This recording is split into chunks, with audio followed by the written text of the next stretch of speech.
முடியும் வரை முயற்சி செய். உன்னால் முடியும் வரை அல்ல. நீ எடுத்த காரியம் வெற்றியில் முடியும் வரை முயற்சி செய். வெற்றி என்றென்றும் உனதே. இப்போ இருக்கிற பேரண்ட்ஸ், டீச்சர்ஸ் எல்லாருக்கும் இருக்கிற பெரிய கவலையே ஸ்டூடெண்ட்ஸோட ரிட்டன் ப்ராக்டிஸில் தான். நிறைய எழுத மாட்டேங்கிறாங்க, ஆசையாக எழுத மாட்டேங்கிறாங்கன்னு தான். இது எல்கேஜி ஸ்டூடெண்ட்ஸ்க்கு மட்டும் கிடையாது, +2 வரைக்கும் இருக்கிற ஸ்டூடெண்ட்ஸுமே எழுதுறதுக்கு ஒரு சோம்பேறித்தனம், அது எழுத இன்ட்ரெஸ்ட் இல்லாமல் எழுதுகிறாங்க அப்படிங்கிறது தான். ஸோ ஒரு ஸ்டூடெண்ட்டை எல்கேஜி சேர்க்குறதுக்கு முன்னாடியே பேரண்ட்டுங்கிறவங்க தான் ஃபஸ்ட் டீச்சர். அவங்க என்னெல்லாம் பண்ணலாம் அப்படிங்கிறத இந்த வீடியோவில் பார்க்கலாம். நம்ம எடுத்த உடனே நோட்டை கொடுத்து பென்சிலை கொடுத்து எழுதுன்னு சொன்னோம்னா எந்த ஸ்டூடெண்ட்ஸுமே எழுதுறதுக்கு பயப்படுவாங்க, கஷ்டப்படுவாங்க. ஸோ நம்ம எப்படிலாம் ப்ளேவே மெத்தடில் எழுதலாங்கிறத இதுக்கு முன்னாடி நான் ஒரு வீடியோ போட்டிருக்கேன். அந்த வீடியோ பார்த்துட்டு இந்த வீடியோ பாருங்கள். ஸோ குழந்தைகளுக்கு ஒரு 1 இயர் 1.5 இயர்ஸ் இருக்கும் போதே அந்த ப்ளேவே மெத்தடை நம்ம ஃபஸ்ட்டு ஃபாலோ பண்ணிக்கிட்டே இருக்கணும். ஸோ அப்படி பண்ணும்போது ஒரு 2.5 இயர்ஸில் இப்போ நம்ம சொல்கிற மெத்தட்ஸ்லாம் கொஞ்சம் கொஞ்சம் ஃபாலோ பண்ணோம்னா அவங்க கேஜி செக்ஷன் போகும்போதே அழகாக நீட்டாக எழுத பழகிடுவாங்க. அது என்ன மெத்தட்ஸுங்கிறத பார்க்கலாம். ஒரு பேப்பர் கொடுத்து அவங்கள ஃப்ரீ ஸ்கிப்லிங் பண்ண சொல்லணும்.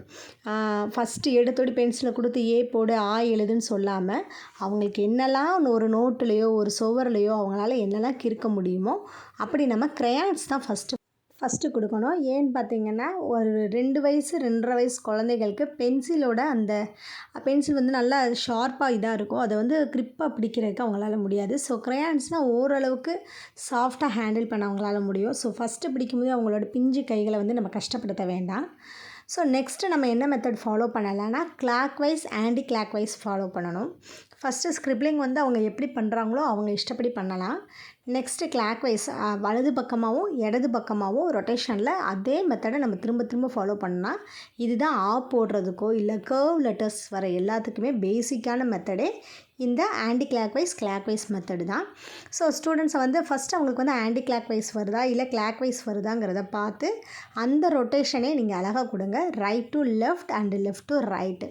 ஃபஸ்ட்டு ஃப்ரீ ஸ்கிப்லிங் கொடுத்ததுக்கப்புறம் இந்த 2 ஸ்கிரிப்லிங்கும் நம்ம கொடுக்க பார்த்தோம்னா, ஏன்னா லைன் லெட்டர்ஸ்லாம் அழகாக எழுதிடுவாங்க. ஒரு ஹெச்சோ எம்மோ அது போடும்போது அழகாக எழுதிடுவாங்க. அந்த பெண்ட் பண்ணி எழுதுகிற லெட்டர்ஸில் தான் நிறைய பேர் சிரமப்படுவாங்க, குறிப்பாக தமிழ் எழுதுறதுக்கு. ஸோ அதெல்லாம் பண்ண வேண்டாம் அப்படின்னா இந்த ஸ்கிரிப்லிங் மெத்தட் தான் மெயின். நெக்ஸ்ட்டு ஸ்டாண்டிங் லைன் நம்ம ஃபாலோ பண்ண சொல்லலாம்.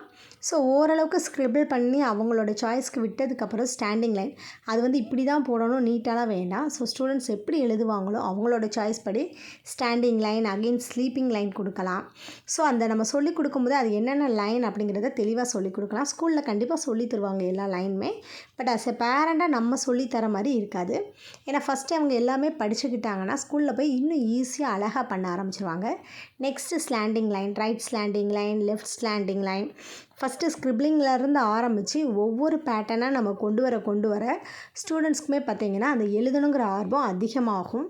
Next mountain line, running line எல்லா லைனுமே நம்ம சொல்லிக் கொடுக்கலாம். ஸோ சொல்லிக் கொடுக்குறதுக்கு ஒவ்வொரு இதுக்கும் பார்த்திங்கன்னா ஒவ்வொரு க்ரையான்ஸ் யூஸ் பண்ணுங்கள். இங்கே வந்து நான் ஒரே க்ரையான்ஸ் தான் யூஸ் பண்ணியிருக்கேன். ஸோ எல்லாமே ஃபாலோ பண்ணதுக்கப்புறம் ஒரு சின்ன பாக்ஸ் போட்டுக்கோங்க. அந்த பாக்ஸ்குள்ளேயே சர்க்கிளோ இல்லை லைனோ ஏதோ ஒன்று போட சொல்லுங்கள். ஸோ அப்போ தான் அவங்க 4 லைன்லேயோ 2 லைன்லேயோ எழுதும் போது ஈஸியாக இருக்கும். ஏன்னா நம்ம இப்போ வீட்டில் வந்து 2 லைன் 4 லைன் முதலே வாங்கி கொடுத்து அவங்கள வந்து ரொம்ப போர் அடிக்க வைக்க வேண்டாம். ஸோ நம்ம நார்மல் பேப்பர்லேயே இல்லை கலர்ஃபுல்லான பேப்பர்ஸ்லேயே ஒரு சின்ன பாக்ஸ் போட்டு அவங்க எப்படி எழுதுவாங்களோ அதுக்கு தக்கன ஒரு சின்ன சின்ன பாக்ஸஸாக போட்டு அவங்க ஃப்ரீயாக எழுதின பேட்டர்ன்ஸை எல்லாமே ஒரு சின்ன பாக்ஸ்குள்ளே எழுத வைக்கும் போது 2 லைன் 4 லைனுக்கு எழுதுறதுக்கு அவங்களுக்கு ரொம்ப ஈஸியாக இருக்கும். ஸோ இதெல்லாம் அவங்க பண்ணி முடித்ததுக்கப்புறம் நம்ம ட்ரேஸ் பண்ண சொல்லலாம். ஃபஸ்ட்டு அவங்க ட்ரேஸ் பண்ணும்போது இப்படி தான் லைனில் கண்டிப்பாக ட்ரேஸ் பண்ண மாட்டாங்க. ஸோ அதுக்காக பண்ணு அப்படின்னு சொல்லி அவங்கள ரொம்ப டார்ச்சர் பண்ண வேண்டாம். அவங்களோட ஓன் சாய்ஸில் விட்டுருங்க. பட் நீங்கள் டாட்டட் வச்சு கொடுத்துக்கிட்டே இருங்க. இது வந்து ஸ்டாண்டிங் லைன் மட்டும் கிடையாது. இதே லைனை வந்து லெட்டர்ஸ்க்கு எல்லாத்துக்கும் நம்ம ஃபஸ்ட்டே ஃபாலோ பண்ண ஆரம்பித்தோம்னா நிறையா ஸ்கூலில் வந்து இந்த மெத்தட் தான் ஃபாலோ பண்ணுறாங்க இப்போ இருக்கிற ஸ்கூல்ஸ்லாம். பட் நிறையா ஸ்கூலில் இது ஃபாலோ பண்ணாமல் டேரெக்டாக எழுத சொல்லக்கூடிய ஸ்கூலும் இருக்குது. ஸோ இந்த மெத்தட்ஸ் எல்லாம் நம்ம ஃபாலோ பண்ணிக்கிட்டே இருக்கிறோம். ஸ்கூலில் சேர்க்குறதுக்கு முன்னாடி அதாவது ப்ரீகேஜி படிக்கும்போது ப்ளே ஸ்கூல் படிக்கும்போது இதை ஃபுல்லாக நம்ம ஃபாலோ பண்ணிக்கிட்டே இருக்கோம் அப்படின்னா கண்டிப்பாக அந்த ஸ்டூடெண்ட்ஸ் வந்து அழகாக எழுதுவாங்க. நம்ம ஒரே க்ரையான்ஸை தர்றதுக்கு பதிலாக இப்படி ட்ரேசிங் மெத்தடில் பார்த்திங்கன்னா கலராக இது பண்ணும்போது ஸ்டூடெண்ட்ஸ்க்கு வந்து அந்த ஆர்வம் அதிகரிக்கும்.